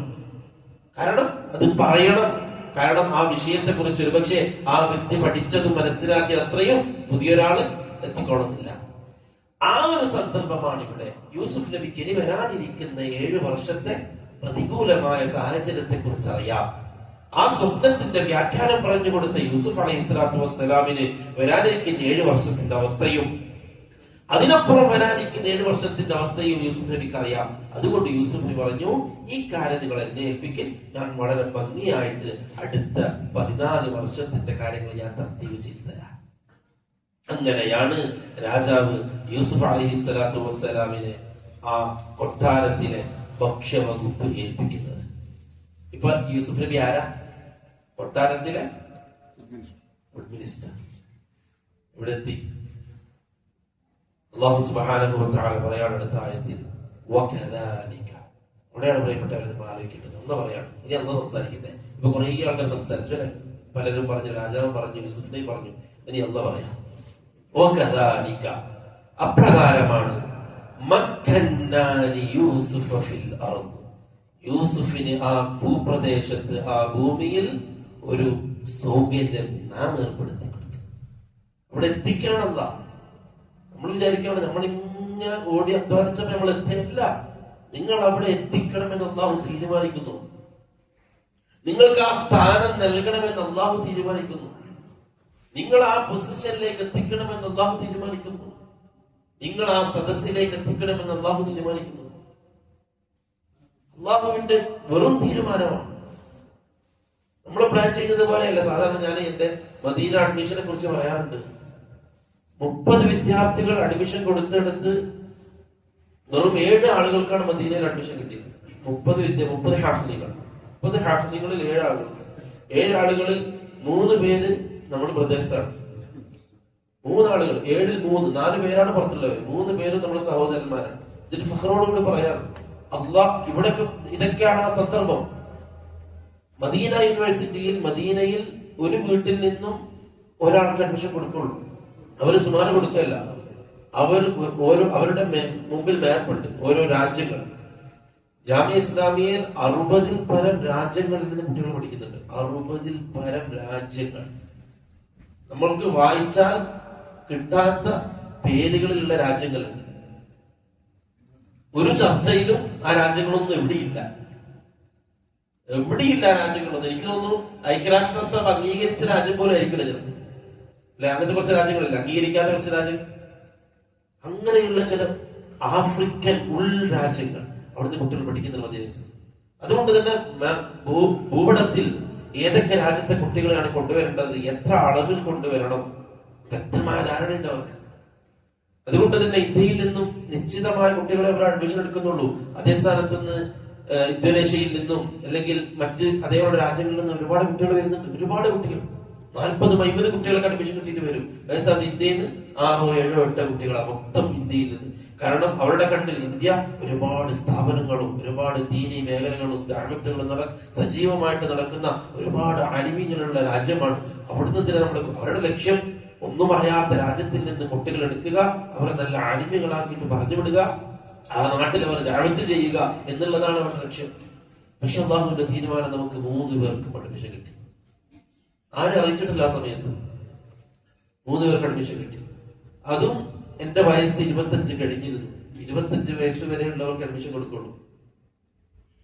പക്ഷെ ഞാൻ അപ്ലൈ ചെയ്തത് 25 വയസ്സിന് മുമ്പാണ്. പക്ഷെ അതിനുശേഷമാണ് പക്ഷെ അഡ്മിഷൻ കിട്ടി, അൽഹംദുലില്ലാഹ്. ഞാൻ പറയുന്നു തദ്ബീർ അള്ളാഹുവിന്റെ കയ്യിലാണ്. ആർക്ക് കൊടുക്കണമെന്ന് തീരുമാനിക്കുന്നത് അള്ളാഹുവാണ്. പ്ലസ് ടുവില് 99% മാർക്കുള്ളവർ അഡ്മിഷൻ കിട്ടാൻ വേണ്ടി കാത്തിരിക്കുന്നു. നമ്മുടെ ശതമാനം പറയാതിരിക്കാറില്ല. അള്ളാഹുവിന്റെ തീരുമാനത്തിന്റെ മുകളിൽ നമ്മുടെ ഒരു കാര്യങ്ങളും നടക്കൂല, ഒന്നും നടക്കൂല. യൂസുഫ് അലൈഹിസ്സലാത്തു വസ്സലാമിനെ പൊട്ടക്കെട്ടിലിട്ട് എന്നേക്കുമായി ഇല്ലാതാക്കാൻ പ്ലാൻ ചെയ്ത സഹോദരന്മാർ യൂസുഫ് തീർന്നു, ഇനി യൂസുഫ് ഇല്ല എന്ന് പറഞ്ഞുകൊണ്ട് വീട്ടില് ബാപ്പാന്റെ ആ വാത്സല്യവും ബാപ്പാന്റെ സ്നേഹമൊക്കെ തിരിച്ചു കിട്ടാൻ വേണ്ടിയിട്ട് അവിടെ ജീവിക്കാണ്. യാക്കോബ് നബി മകൻ നഷ്ടപ്പെട്ട സങ്കടത്തിൽ കരഞ്ഞുകൊണ്ടിരിക്കുകയാണ്.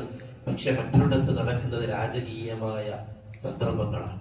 അല്ലാഹു സുബ്ഹാനഹു വ തആല യൂസുഫ് നബിയെ കണ്ട സ്വപ്നത്തെ സാക്ഷാത്കരിക്കാൻ യൂസുഫ് നബി അള്ളാഹു ഇങ്ങനെ മുമ്പോട്ട് കൊണ്ടുപോകാൻ തീരുമാനിക്കുന്നു. എത്തി ജയിലും കഴിഞ്ഞു, സ്ത്രീകളുമായിട്ടുള്ള പ്രശ്നം കഴിഞ്ഞു. യൂസുഫ് സത്യസന്ധനാണെന്ന് സ്ത്രീകളുടെ വായിൽ നിന്നും കേട്ടു, എല്ലാവർക്കും ബോധ്യപ്പെട്ടു. ആ സദസ്സ് മൊത്തം, ആ രാജസദസ്സിലുള്ള എല്ലാവർക്കും യൂസുഫ് ആരാണെന്ന് ബോധ്യപ്പെട്ടു. യൂസുഫ് നബിയുടെ സ്വപ്നവ്യാഖ്യാനത്തിന്റെ കഴിവും ബോധ്യപ്പെട്ടു. എല്ലാ നിലക്കും യൂസുഫ് അലൈഹിസ്സലാത്തു വസ്സലാം ഇപ്പൊ സ്റ്റാറാണ്. ഇപ്പൊ എല്ലാവർക്കും യൂസുഫിനെ അറിയാം. രാജാവിന് യൂസുഫ് നബിനെ വല്ലാതെ ബോധ്യപ്പെട്ടു. അവസാനം യൂസുഫ് നബിക്ക് ഈ പറഞ്ഞ ദൗത്യവും രാജാവ് ഏൽപ്പിച്ചു. അല്ലാഹു പറഞ്ഞു, വകദാലിക മക്കന്നാ ലിയൂസുഫ ഫിൽ അർദി യതബവ്വഉ മിൻഹാ ഹൈസു യശാ. ഉദ്ദേശിക്കുന്ന രൂപത്തിൽ യൂസുഫ് അലൈഹിസ്സലാത്തു വസ്സലാമിന് കാര്യങ്ങൾ ചെയ്യാൻ പറ്റുന്ന രൂപത്തിൽ അള്ളാഹു അനുഭവിക്കാൻ, അള്ളാഹു എങ്ങനെയാണോ ജീവിക്കേണ്ടത് ആ രൂപത്തിലുള്ള സൗകര്യം യൂസുഫ് അലൈഹിസ്സലാത്തു വസ്സലാമിന് അള്ളാഹു അവിടെ കൊടുത്തു, സ്വാധീനം നൽകി. എന്നിട്ട് അള്ളാഹു സുബ്ഹാനഹു വ തആല പറയാണ്, നുസീബു ബിറഹ്മതിനാ മൻ യശാ മൻ നശാ, നുസീബു ബിറഹ്മതിനാ മൻ നശാ. നമ്മുടെ റഹ്മത്ത് ആസ്വദിക്കാൻ നമ്മൾ ഉദ്ദേശിക്കുന്നവരെ നമ്മൾ അത് ആസ്വദിപ്പിക്കുന്നു. നമ്മളുടെ റഹ്മത്ത് നമ്മൾ ഉദ്ദേശിക്കുന്നവർക്ക് നമ്മൾ ആസ്വദിപ്പിക്കുന്നു. വലാ നുദീഉ അജ്റൽ മുഹ്സിനീൻ. ഇഹ്സാൻ ചെയ്യുന്ന, നന്മ ചെയ്യുന്ന ആളുകളുടെ നന്മ ഒരിക്കലും അല്ലാഹു പാഴാക്കൂല. അപ്പോഴാണ് നമ്മൾ ശ്രദ്ധിക്കേണ്ടത്. നമ്മളുടെ നിലവിലുള്ള അവസ്ഥയിൽ നമ്മൾ നന്മയിലാണ് എങ്കിൽ, നന്മ ചിന്തിക്കുക, നന്മ പ്രവർത്തിക്കുന്നവരാണ് എങ്കിൽ നമ്മളുടെ ഭാവി സുരക്ഷിതമായിട്ട് അള്ളാഹുവിന്റെ കയ്യിലാണ്. ഒരിക്കലും നമ്മൾ ചെയ്യുന്ന നന്മ അല്ലാഹു പാഴാക്കൂല. ആ യഖീൻ നമുക്ക് വേണം. ആ യഖീൻ നല്ല പോലെ നമുക്ക് വേണം. ആ യഖീൻ ഇല്ലാത്തവരാണ് ഇന്ന് നമ്മൾ എന്തെങ്കിലും സമ്പത്ത് കൊടുത്താൽ അത് കുറച്ച് എനിക്ക് പണിയാവോ, അല്ലെങ്കിൽ കുറച്ചു കാലം കിട്ടുമോ, എന്നോട് തിരിച്ചെന്തെങ്കിലും ചെയ്താലോ, നെഗറ്റീവ് ചിന്തിച്ചുകൊണ്ട് നിലവിലുള്ള നന്മ ഇല്ലാതാക്കുക. അങ്ങനെ പള്ളിക്ക് വേണ്ടി എന്തെങ്കിലും ചെയ്യണമെന്ന് പറഞ്ഞാൽ കുറച്ചു കാലം കഴിഞ്ഞിട്ട് പള്ളിക്കാരെല്ലാരും കൂടി എന്നെ പുറത്താക്കിയാലോ എന്ന് ചിന്തിക്കാം അല്ലെ. ചില പള്ളി ഇപ്പൊ ഇത്ര കൊടുത്തു കഴിഞ്ഞാൽ കുറച്ചു കാലം കഴിഞ്ഞിട്ട് ഞാൻ പള്ളിയിൽ ഇല്ലെങ്കിലോ, അല്ലെങ്കിൽ എന്റെ പ്രസിഡൻസ് ആണെന്ന് ഒഴിവാക്കിയാലോ, അതുകൊണ്ട് അത്ര വേണ്ട. ഇപ്പല്ലേ ഞാൻ സെക്രട്ടറി, കുറച്ച് കഴിഞ്ഞാൽ ഞാൻ സെക്രട്ടറി ആയിക്കില്ലല്ലോ, അതുകൊണ്ട് അത്ര വേണ്ട. അങ്ങനെ ചിന്തിക്കാം അല്ലെ. നിലവിൽ നന്മകൾ ചെയ്യുക, ആ നന്മയായിരിക്കും നമ്മളുടെ ഭാവിയെ നിർണ്ണയിക്കുക. അല്ലാഹു സുബ്ഹാനഹു വ തആല നമ്മൾ ചെയ്യുന്ന നന്മയെ ഒരിക്കലും അല്ലാഹു പാഴാക്കില്ല. വലാ നുദീഉ, അല്ലാഹു പറയാ, വലാ നുദീഉ, ഞാൻ പാഴാക്കുകയില്ല അജ്റൽ മുഹ്സിനീൻ, മുഹ്സിനീങ്ങളുടെ അജ്റിനെ, പ്രതിഫലത്തെ ഒരിക്കലും ഞാൻ പാഴാക്കില്ല. എന്തായാലും നമുക്കത് തിരിച്ചു കിട്ടിയിരിക്കും. ഈ ഭൂമിയിലും അല്ലാഹു നൽകും, അതിനേക്കാൾ പൂർണ്ണമായിട്ട് നാളെ ആഖിറത്തിലും അല്ലാഹു നൽകും. എന്നിട്ട് അല്ലാഹു സുബ്ഹാനഹു വ തആല അതിനോട് ചേർത്ത് പറയാണ്. ആലോചിക്കണം, അടുത്ത ആയത്തിന് മുകളിലുള്ള ആയത്തുമായിട്ടുള്ള ബന്ധം. ഇവിടെ യൂസുഫ് അലൈഹിസ്സലാത്തു വസ്സലാമിന് ഭൂമിയിൽ അള്ളാഹു ഒരുക്കി കൊടുത്ത സൗകര്യങ്ങളെ കുറിച്ച് ഇപ്പൊ പറഞ്ഞത്. ഇപ്പൊ യൂസുഫ് നബിയുടെ സ്റ്റാൻഡ് എന്താണ്? അടിപൊളിയാണ്, ആൾക്ക് ഉഷാറിലാണ്. കൊട്ടാരത്തിൽ രാജാവിന്റെ തൊട്ടടുത്ത സ്ഥാനത്ത് ഒരു മന്ത്രിയുടെ പദവിയിൽ, മന്ത്രിയായി കഴിഞ്ഞാൽ അറിയാലോ അതിൻ്റെതായ സെറ്റപ്പ് ഉണ്ടാവുമായിരിക്കും അല്ലെ. കൊട്ടാരത്തിൽ റൂമുകൾ അങ്ങനെയായിരിക്കും, പരിവാരങ്ങൾ ഉണ്ടാവും, കൽപ്പിച്ചാൽ ചെയ്യാൻ ആളുകൾ ഉണ്ടാകും. ആ ഒരു അവസ്ഥയിലാണ് ഇപ്പൊ യൂസുഫ് നബി ഉള്ളത്. അപ്പൊ ഭൂമിയിൽ യൂസുഫ് അലൈഹിസ്സലാത്തു വസ്സലാമിന്റെ ഈ കാര്യങ്ങളെല്ലാം വളരെ ഭംഗിയായിട്ട് അല്ലാഹു ചെയ്തു കൊടുത്തു. എന്നിട്ട് അല്ലാഹു പറയാണ്, വലഅജ്റുൽ ആഖിറതി ഖൈർ, വലഅജ്റുൽ ആഖിറതി ഖൈറുൽ ലില്ലദീന ആമനൂ വകാനൂ യത്തഖൂൻ. എന്നാൽ ആഖിറത്തിലെ നന്മയാണ്, ആഖിറത്തിലെ വിജയമാണ്, ആഖിറമാണ് ഏറ്റവും ഖൈറായിട്ടുള്ളത്. ലില്ലദീന ആമനു, വിശ്വാസികൾക്ക്, വകാനൂ യത്തഖൂൻ, സൂക്ഷ്മത പാലിക്കുകയും വിശ്വസിക്കുകയും ചെയ്യുന്ന ആളുകൾക്ക് ആഖിറത്തിലെ അജ്റും ആഖിറത്തിൽ കിട്ടുന്ന പ്രതിഫലമാണ് ഏറ്റവും ഖൈർ. ഈ ദുനിയാവിൽ ഈ സെറ്റപ്പ് ഒക്കെ കണ്ടിട്ട് ഇതാണ് ഏറ്റവും ഖൈർ എന്ന് ചിന്തിക്കണ്ട. ആഖിറമാണ് ഇതിനേക്കാൾ ഖൈർ, ഇതിനേക്കാൾ ഖൈർ. അപ്പോൾ നമ്മൾ ചിന്തിക്കണം, എന്തും നമ്മുടെ വീടാവട്ടെ, നമ്മുടെ ബിസിനസ് ആവട്ടെ, നമ്മുടെ കച്ചവടമാവട്ടെ, എന്തും നല്ല അവസ്ഥയിൽ പോകുമ്പോഴൊക്കെ നമ്മുടെ മനസ്സിലുണ്ടാവേണ്ടത് ഇതിനേക്കാൾ ഖൈർ ആഖിറമാണ്. യൂസുഫ് അലൈഹി സ്വലാത്തു വസ്സലാം ജയില് തെരഞ്ഞെടുത്തു. എന്തിന്? ഈ സ്ത്രീകളുടെ ഷർറ് ഒഴിവാകാൻ. ഇതിനേക്കാൾ ഖൈർ എനിക്ക് ചെയ്യലാണ്. കാരണം നമ്മൾ തിന്മയിലേക്ക് പോകുന്ന അവസ്ഥയുണ്ട് എങ്കിൽ അതിൽ നിന്നും എപ്പോഴും നമ്മൾ തിരിച്ചു വരാനുള്ള ഒരു ശ്രമം നടത്തണം. എപ്പോഴും ദുആ ഉണ്ടാവണം. യൂസുഫ് അലൈഹി സ്വലാത്തു വസ്സലാം ദുആ ചെയ്തല്ലേ, അല്ലാഹുവേ ഈ തിന്മയിൽ നിന്നും, ഈ പറഞ്ഞ സ്ത്രീകളുടെ ഈ വശീകരണത്തിൽ നിന്നും നീ എന്നെ തെറ്റിച്ചിട്ടില്ല എങ്കിൽ, നീ എന്നെ മാറ്റിയിട്ടില്ല എങ്കിൽ ഞാൻ വിട്ടുപോകും അല്ലാഹുവേ. എന്നിട്ടാ പറഞ്ഞത്, ഞാൻ ജയിലാണ് ഇഷ്ടപ്പെടുന്നത്, എന്നെ ജയിലിലേക്ക് എത്തിക്കണേ. അതുകൊണ്ട് തിന്മകൾ സംഭവിക്കുമെന്ന് കണ്ടാൽ ആ അവസ്ഥയിൽ നിന്നും തിരിഞ്ഞു നടക്കാൻ നമുക്ക് പറ്റണം. കാരണം ആഖിറമാണ് ഏറ്റവും ഖൈറായിട്ടുള്ളത്. എന്നിട്ട് അല്ലാഹു സുബ്ഹാനഹു വ തആല മറ്റൊരു വിഷയത്തിലേക്ക് കടക്കുകയാണ്. വജാഅ ഇഖ്വതു യൂസുഫ ഫദഖലു അലൈഹി ഫഅറഫഹും വഹും ലഹു മുൻകിറൂൻ. ഇവിടെ യൂസുഫ് അലൈഹി സ്വലാത്തു വസ്സലാം രാജാവ് ഈ പറഞ്ഞ സ്ഥാനത്തെത്തി, കാര്യങ്ങളൊക്കെ ചെയ്തു തുടങ്ങി. ഈ പറഞ്ഞ വർഷം ആരംഭിച്ചു. സമൃദ്ധമായ 7 വർഷം കഴിഞ്ഞു. യൂസുഫ് നബി അതിന്റെ ചുമതലകൾ ഏറ്റെടുത്തു. അതിന്റെ കാര്യങ്ങളൊക്കെ യൂസുഫ് നബി ചെയ്യാൻ തുടങ്ങി. എല്ലാം ഭദ്രമായി. അങ്ങനെ ക്ഷാമമുള്ള, വരൾച്ചയുള്ള, മഴയില്ലാത്ത, ഉണങ്ങിയ അവസ്ഥ വരാൻ തുടങ്ങി. ദൂരദിക്കുകളിൽ നിന്നും ആളുകൾ കൊട്ടാരത്തിലേക്ക് റേഷൻ വാങ്ങാൻ വരാൻ തുടങ്ങി. കാരണം കൊട്ടാരത്തിൽ ഭക്ഷണം വിതരണം ചെയ്യാൻ തുടങ്ങി. കാരണം ആളുകളുടെ അടുത്തില്ല. ഇനിയിപ്പോ രാജാവിന്റെ അടുത്ത് വന്നിട്ട് വൈകിട്ട് വാങ്ങണം. ഇതിന്റെ മുതലാളി ആരാ? ഇത് തീരുമാനിക്കുന്നത് യൂസുഫ് അലൈഹി സ്വലാത്തു വസ്സലാം. അല്ലാഹു പറയാണ്, വജാഅ ഇഖ്വതു യൂസുഫ്. ചരിത്രം മറ്റൊരു ദിശയിലേക്ക് സഞ്ചരിക്കാൻ പോവാണ്. ഇനി കണക്ട് ആകാൻ പോവാണ്. യൂസുഫ് അലൈഹി സ്വലാത്തു വസ്സലാമിന്റെ സഹോദരന്മാര് വന്നു. യാക്കൂബ് അലൈഹി സ്വലാത്തു വസ്സലാം പറഞ്ഞയച്ചു, നിങ്ങൾ പോകണം രാജാവിന്റെ അടുക്കിലേക്ക് ഭക്ഷണം വാങ്ങാൻ.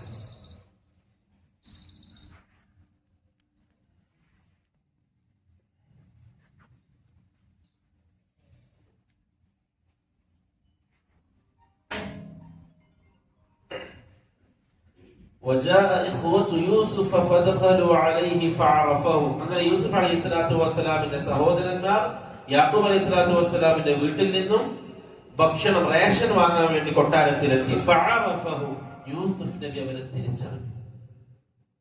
യൂസുഫ് നബി അലൈഹി സ്വലാത്തു വസ്സലാം തന്റെ സഹോദരന്മാരെ തിരിച്ചറിഞ്ഞു.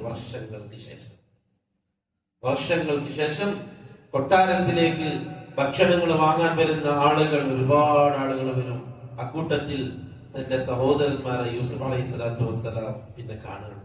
അന്ന് അടിച്ച്, ഒരുപാട് ഉപദ്രവിച്ച്, പൊട്ടക്കിണറ്റിലേക്ക് വലിച്ചെറിഞ്ഞ്, അതിനുശേഷം യാത്രക്കാരായ കച്ചവടക്കാർക്ക് ചെറിയ പൈസക്ക് വിറ്റ് ആ രൂപത്തിൽ തന്നോട് ഏറ്റവും വലിയ ക്രൂരത ചെയ്ത കൂടപ്പിറപ്പുകൾ അവരെ യൂസുഫ് അലൈഹി സ്വലാത്തു വസ്സലാം മുമ്പിൽ കാണുകയാണ്.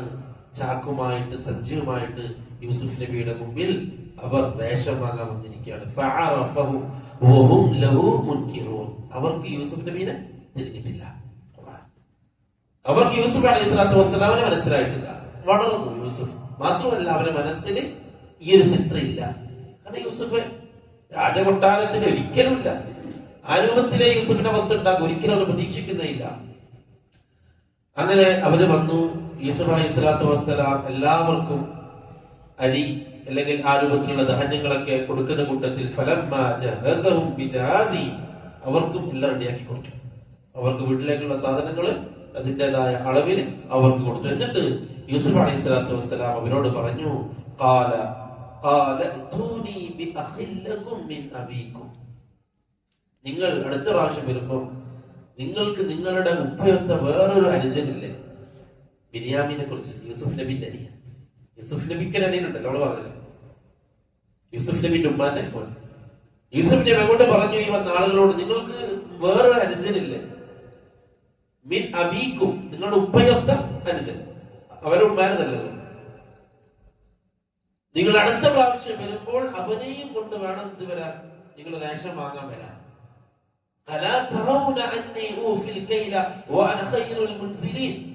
നിങ്ങൾക്ക് ഞാൻ നല്ല വൃത്തിയായിട്ട് നിങ്ങൾക്ക് ആവശ്യമുള്ളതുപോലെ എന്താക്കിയിട്ടുണ്ട്, റേഷൻ തന്നിട്ടുണ്ട്, നിങ്ങൾക്ക് നല്ലപോലെ തന്നിട്ടുണ്ട്. മാത്രമല്ല നിങ്ങളെ ഞാൻ നന്നായിട്ട് എന്തായിട്ടുണ്ട്, സ്വീകരിച്ചിട്ടുണ്ട്.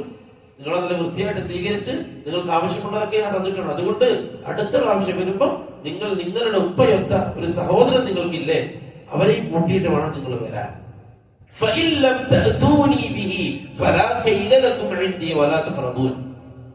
ഇനി അടുത്ത പ്രാവശ്യം വരുമ്പം നിങ്ങളുടെ അനുജനെയും കൂട്ടി വന്നിട്ടില്ല എങ്കിൽ നിങ്ങൾക്ക് ഞാൻ റേഷൻ തരൂല, നിങ്ങൾ എന്റെ അടുത്ത് വരെ വേണ്ട.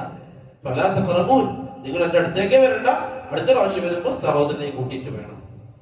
ഖാലു, അവര് പറഞ്ഞു, ആ സഹോദരന്മാർ പറയാണ്, സനുറാവിദു അൻഹു അബാഹു വഇന്നാ ലഫാഇലൂൻ, ഞങ്ങൾ ഞങ്ങളുടെ ഉപ്പയിൽ നിന്നും ഒന്ന് ശ്രമിച്ചു നോക്കാം. വഇന്നാ ലഫാഇലൂൻ, നമ്മളത് ചെയ്യും, നമ്മുടെ സഹോദരനെ കൊണ്ടുവരാം, പക്ഷെ ഉപ്പാനോട് നമ്മളൊന്ന് സംസാരിക്കണം. ഇവരെന്തിനത് പറഞ്ഞത്? കാരണം എളുപ്പത്തിൽ തന്നെ ബിനിയാമീനെ കിട്ടില്ല, കാരണം യൂസുഫിനെ നഷ്ടപ്പെടുത്തിയവരാണിവർ. അതുകൊണ്ട് എളുപ്പത്തിൽ നമുക്ക് എന്ത് ചെയ്യാൻ പറ്റൂല, അനുജനെ കൊണ്ടുവരാൻ പറ്റൂല. അതുകൊണ്ട് നമ്മൾ ശ്രമിക്കാം, നമ്മളത് ചെയ്യും. എങ്ങനെ നമ്മൾ എന്ത് ചെയ്യും? കാരണം റേഷമാണ്, റേഷൻ കിട്ടിയിട്ടില്ല, മുടക്കി കഴിഞ്ഞാൽ നമ്മുടെ പ്രയാസമാണ്.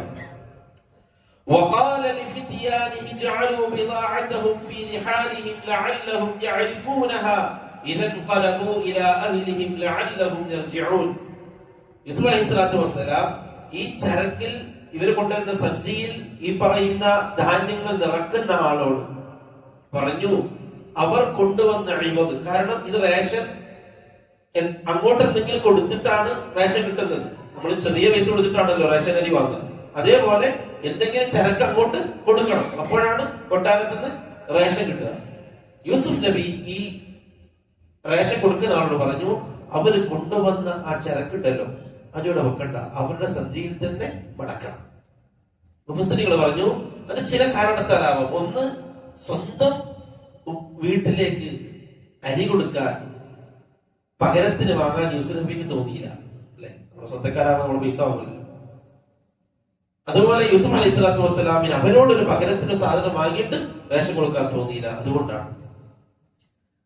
മറ്റു ചിലര് പറഞ്ഞത് യൂസുഫ് അലൈഹി സ്വലാത്തു വസ്സലാമിന് അവരെ പ്രത്യേകം പരിഗണിക്കണമെന്ന് തോന്നി, വീട്ടുകാരാണ്. മാത്രമല്ല ഈ ചരക്ക് വീട്ടിലെത്തിക്കഴിഞ്ഞാൽ അവർക്ക് എന്തെങ്കിലും ഒന്ന് മനസ്സിലാകും, എന്തെങ്കിലും ഒന്ന് തിരിച്ചറിവുണ്ടാകും എന്നതും യൂസുഫ് അലൈഹി സ്വലാത്തു വസ്സലാമിന് തോന്നി. അതുകൊണ്ടാണ് യൂസുഫ് അലൈഹി സ്വലാത്തു വസ്സലാം ആ ചരക്ക് അവർക്ക് തിരിച്ചു കൊടുത്തത്. അങ്ങനെ അവര് വീട്ടിലേക്ക് മടങ്ങി. ആദ്യത്തെ പോക്ക് യൂസുഫ് നബിനെ കണ്ടു, പക്ഷെ അറിഞ്ഞിട്ടില്ല. യൂസുഫ് നബി അറിഞ്ഞു.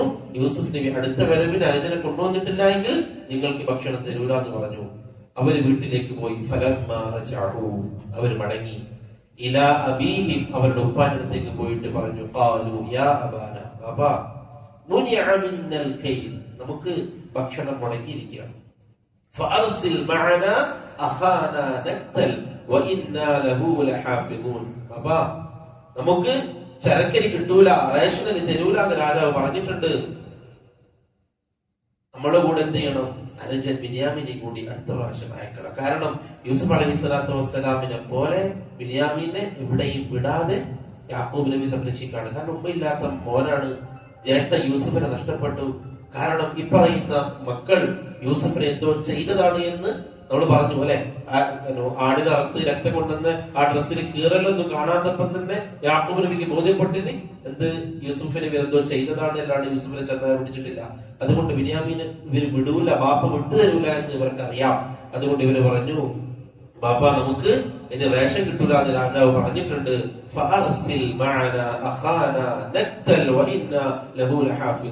ഞങ്ങൾ അവനെ സംരക്ഷിച്ചോളാം, നമ്മൾ നോക്കിക്കോളാം, സൂക്ഷിച്ചോളാം, അവരൊന്നും നമ്മളൊരു പോറലേൽപ്പിക്കാതെ നമ്മൾ തിരിച്ചു കൊണ്ടുവന്നോളാം. അങ്ങനെയാണ് എങ്കിൽ നമുക്ക് റേഷൻ തിരിച്ചു കിട്ടും. അല്ലാഹു സുബ്ഹാനഹു വ തആല അവന്റെ പദ്ധതികൾ നടപ്പിലാക്കാൻ അല്ലാഹു തീരുമാനിച്ച ആ സംഗതിയിലേക്ക് അല്ലാഹു എത്തിക്കുന്ന വ്യക്തമായ ചിത്രം നമുക്ക് മുമ്പിൽ അല്ല കഥ പറഞ്ഞുതരാണ്. നമ്മുടെ ജീവിതത്തിൽ നടക്കുന്ന ഓരോ സംഭവങ്ങളും ഇതാണ്. അതുകൊണ്ട് നമുക്ക് നമ്മുടെ രാവിലെ എഴുന്നേറ്റത് മുതൽ രാത്രി ഉറങ്ങുന്നത് വരെ നമ്മുടെ ലൈഫിൽ നടന്നതെല്ലാം അള്ളാഹുവിന്റെ തീരുമാനത്തിലാണ്. എല്ലാത്തിനും നമ്മൾ അള്ളാഹനെ കാണണം. എല്ലാത്തിനും യാദൃശ്ചികമായിട്ട് ഇന്ന് പുതിയ ഒരു ആളെ പരിചയപ്പെട്ടു, അത് യാദൃശ്ചികമല്ല. പുതുതായ ഒരാളെ പരിചയപ്പെടുക, പുതുതായ ഒരാളുടെ നമ്പർ നമ്മുടെ വാട്സപ്പിൽ സേവ് ആവുക, നമ്മുടെ കോണ്ടാക്റ്റിൽ സേവ് ആവുക, പുതുതായ ഒരാളുമായിട്ട് പുതിയൊരു ബിസിനസ് ഡീൽ നടക്കുക, പുതുതായ ഒരാളുമായിട്ട് സൗഹൃദം ഉണ്ടാവുക, ഇതൊന്നും യാദൃശ്ചികമല്ല. ഞാൻ ഇങ്ങനെ സംഭവിച്ചല്ല. അല്ലാഹു സുബ്ഹാനഹു വ തആല നമ്മളിലേക്ക് ആരെയൊക്കെ അടുപ്പിക്കാൻ തീരുമാനിക്കുന്നു, നമ്മളുമായിട്ട് ആരെയൊക്കെ ബന്ധിപ്പിക്കാൻ തീരുമാനിക്കുന്നു, നമ്മളുമായിട്ട് അല്ലാഹു ആരെയൊക്കെ കണക്ഷൻ ഉണ്ടാക്കാൻ തീരുമാനിക്കുന്നു. എപ്പോഴോ വർഷങ്ങൾക്ക് മുമ്പ് എപ്പോഴോ പരിചയപ്പെട്ട ഒരാൾ വഴിയാണ് ചിലപ്പോൾ വീട്ടിലെ മോൾക്കിരിക്കാൻ ആലോചന വരിക, മോൾക്ക് ആലോചന വരിക, വർഷത്തിൽ എപ്പോഴോ എവിടുന്നോ കണ്ട ഒരാളുമായി ബന്ധപ്പെട്ടുകൊണ്ട് ഇന്ന് വർഷങ്ങൾക്ക് ശേഷം നടക്കാനുള്ള നിക്കാഹിന് അല്ലാഹു ആ വ്യക്തിയെ പരിചയപ്പെടുത്തിയത് എപ്പോഴാണ്? 20 വർഷം മോൾക്ക് 1 വയസ്സുള്ളപ്പോ പരിചയപ്പെട്ട ആള് മോളെ നിക്കാഹുമായി ബന്ധപ്പെട്ട കാര്യത്തിൽ സജീവമായിട്ട് ആ ചെറുക്കനെ കണ്ടെത്താനും ചെറുക്കന്റെ വിഷയത്തിൽ എല്ലാം ചെയ്തിട്ട് ഈ വ്യക്തി നമ്മളത് കണക്ട് ചെയ്യാറില്ല. പക്ഷേ അള്ളാഹുവിന്റെ അടുക്കൽ ആ വ്യക്തിയെ പരിചയപ്പെട്ടത് തന്നെ ഈ ഒരു ആവശ്യത്തിനാവാം. അതുകൊണ്ട് നമ്മുടെ ജീവിതത്തിൽ നടക്കുന്ന ഓരോ സംഗതികളിലും അള്ളാഹുവിനെ കാണുക. എന്നിട്ടത് പ്രയാസമുള്ള അവസ്ഥകളാണെങ്കിൽ അള്ളാഹുവിനോട് കാവലിനെ ചോദിക്കുക. അള്ളാഹ്, ഇത് നിന്റെ തീരുമാനത്തിലാണ്. നമ്മൾ പുതിയൊരു ബിസിനസ് ചർച്ച ചെയ്യാണ്, ബിസിനസ് ഡീൽ തുടങ്ങുകയാണ്. നമ്മൾ എപ്പോഴും ശ്രദ്ധിക്കണം, നിങ്ങൾ എല്ലാവരും കച്ചവടക്കാരാണ്, പലതരത്തിലുള്ള കാര്യങ്ങളിൽ ഏർപ്പെടുന്ന ആളുകളാണ്. വലിയ വലിയ തുകകൾ, പൈസകൾ പരസ്പരം കൈമാറുന്ന ആളുകളാണ്. നമ്മൾ ഒരിക്കലും തന്നെ നബി സല്ലല്ലാഹു അലൈഹി വസല്ലം തങ്ങൾ ദുആ ചെയ്താണ്, യാ ഹയ്യു യാ ഖയ്യൂം ബിറഹ്മതിക നസ്തഗീസ് അസ്ലിഹ് ലി ശഅനി കുല്ല വലാ തകിൽനി ഇലാ നഫ്സി തർഫത ഹൈ. അല്ലാഹുവേ, ഞാൻ നിന്നോട് റഹ്മത്തിനെ ചോദിക്കാം, ഞാൻ നിന്നോട് സഹായം ചോദിക്കാം, നിന്റെ റഹ്മത്തിൽ നിന്ന് ഞാൻ നിന്നോട് സഹായം ചോദിക്കാം. എന്നിട്ട് പറയാണ്, വലാ തകിൽനി ഇലാ നഫ്സി തർഫത ഐൻ. അല്ലാഹ്, എന്റെ കാര്യത്തെ കണ്ണ് ഇമവെട്ടുന്ന സമയം പോലും നീ എന്നെ ഏൽപ്പിക്കല്ലേ. കണ്ണിമവെട്ടുന്ന സമയം പോലും നീ എന്നെ ഏൽപ്പിക്കല. അത്ര പോലും എനിക്ക് എന്റെ കാര്യം ചെയ്യാൻ കഴിയില്ല, നീ ചെയ്തല്ല. അതുകൊണ്ട് തന്നെ ബിസിനസ് ചർച്ചകൾ നടക്കാണ്, അല്ലെ പുതിയ പ്ലാനുകൾ നടക്കാണ്, പുതിയ പദ്ധതികൾ ആവിഷ്കരിക്കാണ്. എപ്പോഴും വിഷയം അള്ളാഹിന്റെ മുമ്പിൽ വെക്കണം. പുതിയ ജോലി വന്നു, അള്ളാഹിന്റെ മുമ്പിൽ വെക്കണം. അള്ളാഹുവേ, ഇങ്ങനെ ഒരു തീരുമാനമുണ്ട്, ഇങ്ങനെ ഒരു ബിസിനസ് ചെയ്യാനുള്ള ഉദ്ദേശത്തിലാണ് ഇറങ്ങുന്നത്. ഡീറ്റെയിൽ ആയിട്ട് അള്ളാഹോട് സംസാരിക്കണം. നമ്മൾ ഇത്ര പൈസന്റെ വിഷയമാണ്, ഇത്ര ലക്ഷത്തിന്റെ വിഷയമാണ്. അതുകൊണ്ട് അള്ളാഹ്, ഇതിന്റെ ഭാവി വ്യക്തമായിട്ട് നിനക്കറിയാം, ഇതിന്റെ ഫ്യൂച്ചർ നിനക്ക് വ്യക്തമായിട്ട് അറിയാം. ഇത് നാശത്തിലേക്കാണോ അതല്ല ഇതുകൊണ്ട് ഹൈറാണോ എന്ന് നിനക്കറിയാം. നാളെ നടക്കുന്നത് എന്താണ് എന്ന്, 1 വർഷം കഴിഞ്ഞാൽ ഇതിൽ ഉണ്ടാകുന്ന പര്യവസാനം എന്താണെന്ന് നിനക്കറിയാം എന്നുള്ളത് എനിക്ക് ഉറപ്പുണ്ടാവുകയെ. നീ അല്ലാമുൽ ഗുയൂബാണ്, എല്ലാ അദൃശ്യത്തെയും അറിയുന്നവനാണ്. അല്ലാഹ്, ഈ വിഷയത്തിൽ ഏറ്റവും ഹൈറായ തീരുമാനം എന്നെ കൊണ്ട് നീ എടുപ്പിക്കണേ അല്ലാഹ്. കാരണം നമ്മളായിട്ട് തീരുമാനിച്ചാൽ ഫ്ലോപ്പായി പോകും. അങ്ങനെ ഫ്ലോപ്പായി പോയവരാണ് പലരും. അതുകൊണ്ട് ഏറ്റവും ഹൈറായ വഴി നീ എനിക്ക് തിരഞ്ഞെടുത്ത് തന്നെ അല്ലാഹ്, എന്നാൽ ഏൽപ്പിക്കാം. അല്ലാഹു, എനിക്ക് ഏൽപ്പിക്കരുത്, ഞാൻ ബലഹീനനാണ്, ഞാൻ ദുർബലനാണ്, എന്റെ ചിന്തകൾ ദുർബലമാണ്,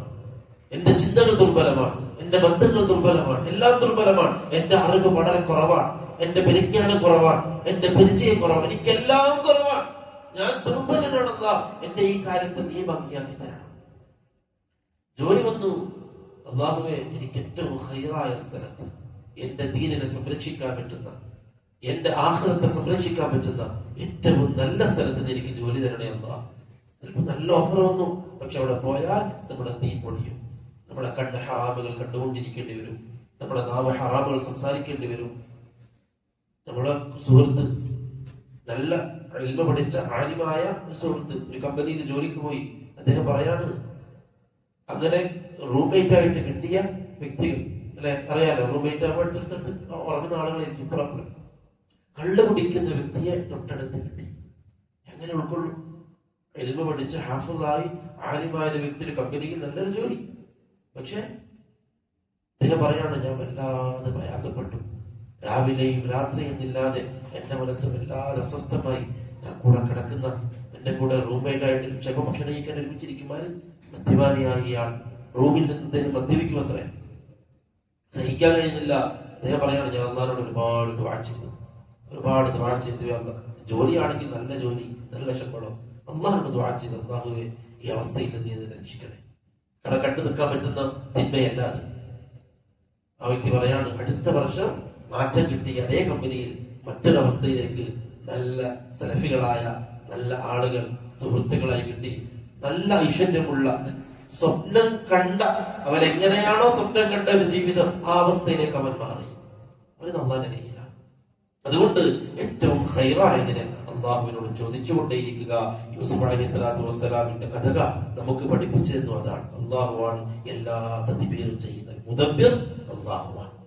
കരുക്കൾ നീക്കുന്നവൻ, രാജാവിനെ കൊണ്ട് സംസാരിപ്പിച്ചവൻ അള്ളാഹുവാണ്. ആ സ്ത്രീകളെ കൊണ്ട് കൈ മുറിപ്പിച്ചവൻ അള്ളാഹുവാണ്.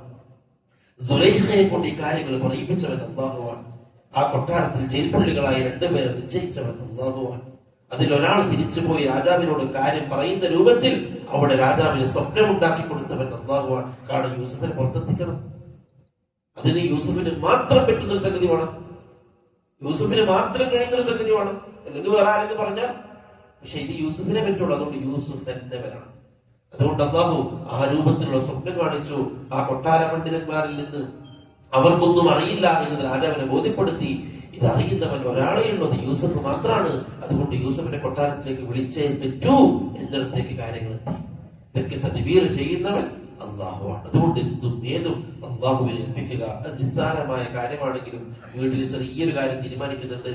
ഭാര്യയോട് സംസാരിച്ചു, മക്കളോട് സംസാരിച്ചു, അള്ളാഹിനോട് പറയും, അള്ളാഹുവേ ഇന്നൊരു കാര്യം പ്ലാൻ ചെയ്തിട്ടുണ്ട്, ഭാര്യയോട് മക്കളോടൊക്കെ ചർച്ച ചെയ്തിട്ടുണ്ട്, ഏറ്റവും ഹൈറായ രൂപത്തിൽ നീ ഇതിനെ പൂർത്തിയാക്കി തരണേ.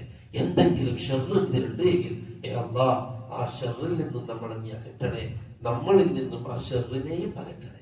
രണ്ടു രൂപത്തിൽ ദുആ ചെയ്യണം. ഒന്ന്, അള്ളാഹുവേ ഷർറിൽ നിന്നും എന്നെ നീ അകറ്റണേ. രണ്ടാമത്തത്, എന്നിൽ നിന്നും ഷർറിനെയും നീ അകറ്റണേ. നമ്മൾ എവിടെയായിരുന്നാലും ഒരുപക്ഷെ അവിടെയും നമ്മളിൽ നിന്ന് ഷർറുണ്ടാവാം. ആ ഷർറ് നമ്മളിൽ നിന്ന് പകരണം. ആ രൂപത്തിൽ ഖൈറായതിനെ എപ്പോഴും അള്ളാഹുവിനോട് ചോദിച്ചുകൊണ്ടിരിക്കുക.